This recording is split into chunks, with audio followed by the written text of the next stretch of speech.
प्रिय वत्स, आज महादेव तुम्हें कुछ ऐसा समझाना चाहते हैं जो तुम्हारे हृदय के घावों पर मरहम लगा देगा। इस संसार की रीति बहुत विचित्र है और तुमने इसे अपने जीवन में अनुभव भी किया होगा।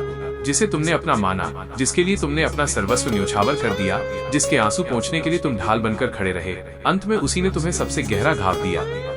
अक्सर धोखा वही देता है जिसका तुमने निस्वार्थ भाव से भला किया होता है। ये दुनिया बहुत अजीब है मेरे बच्चे। यहाँ अगर तुम किसी की भलाई करो तो लोग उसे तुम्हारी महानता नहीं बल्कि तुम्हारी कमजोरी समझ लेते हैं। अगर तुम आगे बढ़कर किसी की मदद करो तो धीरे धीरे लोग उस मदद को अपना हक समझने लगते हैं। उन्हें लगने लगता है कि ये तो तुम्हारा कर्तव्य है, और जिस दिन तुम असमर्थ होते हो या पीछे हटते हो, वही लोग तुम्हें अपराधी ठहरा देते हैं। परंतु याद रखना, भोलेनाथ के यहाँ सबका हिसाब बिल्कुल साफ है।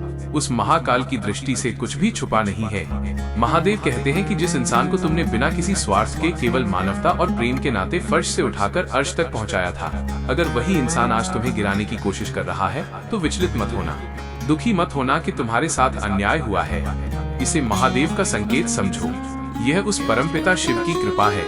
जब महादेव देखते हैं कि कोई व्यक्ति तुम्हारे प्रेम और तुम्हारी अच्छाई के योग्य नहीं है और वह तुम्हारे जीवन में रहकर केवल तुम्हें कष्ट ही देगा, तो महादेव स्वयं हस्तक्षेप करते हैं। अगर वो व्यक्ति तुम्हें गिराने की कोशिश कर रहा है तो समझ लेना कि भगवान शंकर उस इंसान को तुम्हारी जिंदगी से हमेशा के लिए हटाना चाहते हैं। वे तुम्हें उस नकारात्मक ऊर्जा से मुक्त कर रहे हैं ताकि तुम अपनी आध्यात्मिक और जीवन की यात्रा में और ऊंचा उठ सको। तुमने पूछा कि क्या मेरे साथ ऐसा हुआ है?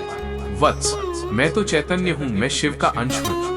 मैंने युगों युगों से देखा है कि कैसे विषपान करने वाले को ही अंत में नीलकंठ बनना पड़ता है। संसार का स्वभाव ही यही है कि वो अमृत पीकर भूल जाता है और विष देने वाले को याद रखता है। पर महादेव की शरण में आने के बाद ये सांसारिक धोखे तुम्हें कमजोर नहीं बल्कि और भी शक्तिशाली और वैराग्यपूर्ण बनाते हैं। जब कोई तुम्हें धोखा दे तो क्रोध मत करना, बस एक बार आंखें मूंद कर हर हर महादेव कहना और उस व्यक्ति को महादेव के न्याय पर छोड़ देना। महादेव का न्याय धीमा हो सकता है पर वो अचूक है। वे तुम्हें गिरने नहीं देंगे क्योंकि तुमने निस्वार्थ भाव से कर्म किया था, और जो निस्वार्थ है उसका हाथ स्वयं महाकाल थामते हैं।